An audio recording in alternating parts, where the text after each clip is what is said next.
ఉత్తర తెలంగాణలో మళ్లీ భారీ వర్షం కురుస్తుంది.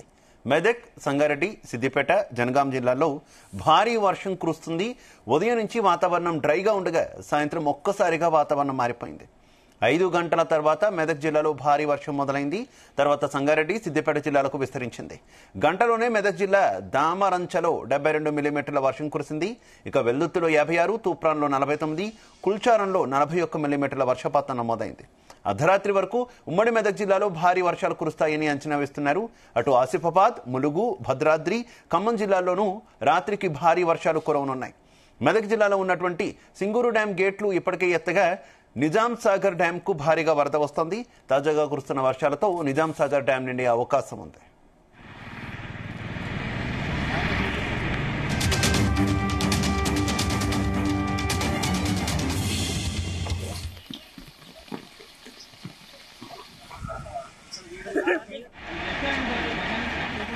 ఉత్తర తెలంగాణలో ఉన్నటువంటి వాతావరణ పరిస్థితులకు సంబంధించి మరింత సమాచారం మా కరెస్పాండెంట్ నగేష్ అందిస్తారు.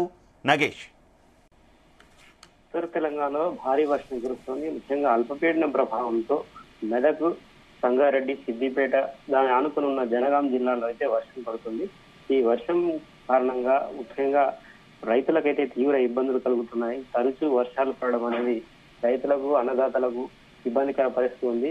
గత 15 రోజులుగా ఎడతెరిపి లేకుండా కురుస్తున్న వర్షంతో ఇప్పటికే అన్నదాతలు కావచ్చు, మత్స్యకారులు ఇబ్బందులు పడుతూ ఉన్నారు.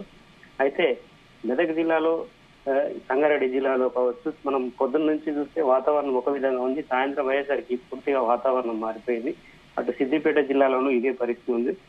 అయితే ఉదయం కొంత ఎండ వచ్చినట్టుగా వచ్చేసరికి వర్షం పోయిందని చెప్పి చాలా మంది రైతులు కావచ్చు, ఇతర వర్గాల ప్రజలు కొంత సంతోషం వ్యక్తం చేస్తే సాయంత్రానికి మళ్ళీ అదే రిపీట్ అయింది సీన్. దీంతో వెదర్ అప్డేట్ అనేది ఎప్పటికప్పుడు మారుతూ ఉండడం కొంత ఇబ్బందికర పరిస్థితిని తలపెడుతుంది. మెదక్ జిల్లా దామరంచలో 7.2 సెంటీమీటర్స్ వర్షం అంటే చాలా ఎక్కువ వర్షం అని చెప్పుకోవచ్చు. ఈ వర్షం కారణంగా అక్కడ లోతట్టు ప్రాంతాలన్నీ జలమయ్యాయి. అటు వెల్దుర్తిలో కూడా 5.6 సెంటీమీటర్ల వర్షం కురిసింది. ఇస్లాంపూర్ లో 4.8 సెంటీమీటర్ల వర్షం కురిసింది. అంటే చిన్న చిన్న గ్రామాల్లో కూడా ఒక కుండపోతల వర్షం కురవడంతో ఆయా గ్రామాల్లోని పరిసర ప్రాంతాల ప్రజలు కావచ్చు, లోతట్టు ప్రాంతాల ప్రజలు ఇబ్బందులు పడుతున్నారు. రాకపోకలకు కూడా కొంత ఇబ్బంది కలుగుతుంది. ముఖ్యంగా వాగులు, వంకలు పొంగి పడుతుండడంతో చిన్న చిన్న తాండాలు, గ్రామాలకు, ఆమ్లెట్ విలేజెస్ కు రాకపోకలకు తీవ్ర అంతరాయం కలుగుతుంది. అయితే ఈ వర్షం కారణంగా ఇబ్బందులు పడుతున్న పరిస్థితి ఒక విధంగా ఉంటే, దినదినం అంటే రోజువారీ కూలీలకు వెళ్లే వారి పరిస్థితి చాలా ఇబ్బందికరంగా ఉంది. రోజు పనులపైనే ఆధారపడి జీవనం సాగించే వారికి వర్షం అనేది ఆటంకంగా మారిపోవచ్చు. ఆ వర్షం సిద్దిపేట, సంగారెడ్డి, మెదక్ జిల్లాలతో పాటు ఉత్తర తెలంగాణ ముఖ్యంగా జనగాం, అటు ఆసిఫాబాద్, ములుగు, భద్రాద్రి, ఖమ్మం జిల్లాలో కూడా సాయంత్రం నుంచి మొదలైంది. దీంతో అక్కడి ప్రజలకు కూడా కొంత ఇబ్బంది కలుగుతుంది. ఎందుకంటే తరచూ వర్షం కురవడంతో పనులకైతే బ్రేక్ పడిందని చెప్పుకోవచ్చు. ముఖ్యంగా ఉద్యోగులను వదిలిపెడితే మిగతా వర్గాల ప్రజలు, వ్యాపారులు కావచ్చు, ఇతర వర్గాల రోజువారీ కూలీలు కావచ్చు, సగటు జీవి అనేది తీవ్ర ఇబ్బంది పడుతున్నారు. వర్షాకాలం అయినప్పటికీ ఎడతెరిపి లేకుండా కురిసే వర్షం అనేది చాలా అన్ని వర్గాల ప్రజలకు ఇబ్బంది కలిగించే పరిస్థితి. దీంతో అనేక వర్గాలు కొంత వాతావరణం మారితే బాగుంటుందని చెప్పి ఆశ చూస్తున్నారు. అన్నదాతలు పరిస్థితి చూస్తే అయితే ఇప్పటికీ చాలా ప్రాంతాల్లో వరి పంట నష్టమైపోయిందని చెప్పుకోవచ్చు. ముఖ్యంగా మెదక్ జిల్లాలో, ఎక్కువగా మెదక్ జిల్లాలో వర్షం వరి పంటకు చాలా డ్యామేజ్ చేసిందని అధికారులు అయితే ఒక అంచనా వేశారు. ఇటు సంగారెడ్డి జిల్లాలో పత్తి పంటకు తీవ్రమైన నష్టం వాటింది. ఇప్పటికే కొన్ని ఏరియాల్లో ఒకవైపు యూరియా కోసం రైతులు ఇబ్బంది పడుతూ ఉండి క్యూ లైన్లు వేచి చూస్తున్నారు. మరోవైపు ఈ వర్షం పూర్తి స్థాయిలో వారిని డ్యామేజ్ చేస్తుంది. దీంతో అనేక రకాలుగా రైతులకైతే ఈ పిడుగుపాటు లాంటి వార్త అని చెప్పుకోవచ్చు. ఉమ్మడి మెదక్ జిల్లాలో చూస్తే మెదకు, సిద్దిపేటలో తరచూ వర్షాలు కూడడం అనేది అక్కడి ప్రజానీకాన్ని తీవ్ర ఇబ్బంది పడుతుంది. కొన్ని తాండాలు మనం పరిశీలిస్తే కొన్ని తాండాల్లో రాకపోకలకు కూడా తీవ్రంగా అంతరాయం ఏర్పడుతుంది. ముఖ్యంగా వైద్య సదుపాయాలు లేని గ్రామాలు కూడా చాలా ఉన్నాయి. అలాంటి గ్రామాల్లో ఎమర్జెన్సీ కోసం కూడా ఇబ్బంది పడుతూ ఉన్నారు. మొన్న నారాయణఖేడ్ పరిసర ప్రాంతాల్లో చూసాం, ఒక అంబులెన్స్ నుంచి ఒక విలేజ్ కి వెళ్ళలేని పరిస్థితి ఉంది. రోడ్డు మార్గం పూర్తిగా పాడవడంతో 2 కిలోమీటర్ల మేర ఎవరైతే డెలివరీ కోసం వచ్చిన మహిళ, ఆమెను తీసుకెళ్లడానికి దాదాపు 2 నుంచి 3 కిలోమీటర్ల మేర ఆ అంబులెన్స్ కు సంబంధించిన టీఎన్టీ తీసుకెళ్లి భుజంపై మోసుకెళ్లిన పరిస్థితి. అంటే మరి ఇట్లాంటి పరిస్థితులు వర్షం కారణంగా చాలా ఇబ్బందికరంగా ఉన్నాయి. మరోవైపు చూస్తే ప్రాజెక్టులకు సంబంధించి చూస్తే అటు ఎగువన కర్ణాటక రాష్ట్రంలో కావచ్చు, మహారాష్ట్రలో కావచ్చు ఎగువన వర్షాలు కురవడంతో ఇటు తెలంగాణ, ఉత్తర తెలంగాణ పైన ఎక్కువగా ఉంది.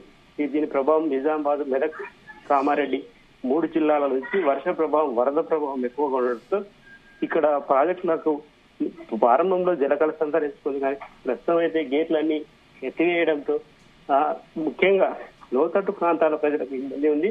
సింగూరు ప్రాజెక్టు సంబంధించి 29 టీఎంసీల సామర్థ్యం ఉంటుంది సింగూరు ప్రాజెక్టుకు. కానీ ప్రస్తుతం 22 టీఎంసీలు ఆల్రెడీ రావడంతో చాలా అక్కడ సమీప ప్రాంతాల ప్రజలు అయితే కొంత ఆందోళన చెందుతున్నారు. ఏడుపాయల్లో చూస్తే ఇప్పటికే మంజీరా జలాలు అక్కడ అమ్మవారి పాదాలు తాకుతూ వెళ్తున్నాయి.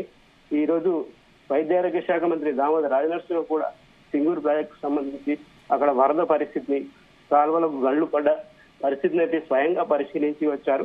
దీంతో అంటే ఒకవైపు వరదలు, మరోవైపు వర్షాలు అనేక విధాలుగా అనేక ప్రజలను అయితే ఇబ్బంది పెడుతూ ఉన్నాయి. దీంతో అటు రాష్ట్ర ప్రభుత్వం, జిల్లా యంత్రాంగాన్ని కూడా ఎప్పటికప్పుడు అప్రమత్తం చేస్తుంది. అన్ని జిల్లాల్లో ఇప్పటికే కొన్ని అత్యవసర సహాయ కేంద్రాలు ఏర్పాటు చేశారు. ప్రజలకు ఏ విధమైన ఇబ్బంది ఉంటే వెంటనే సమాచారం ఇవ్వాలని కోరుతున్నారు.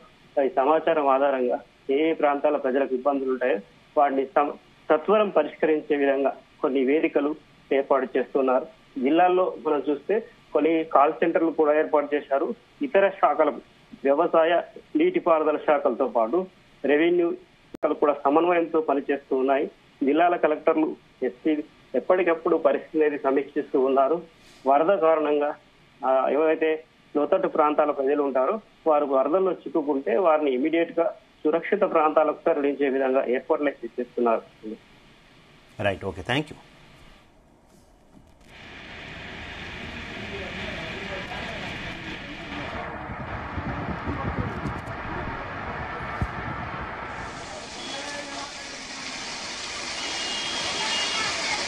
Kids are very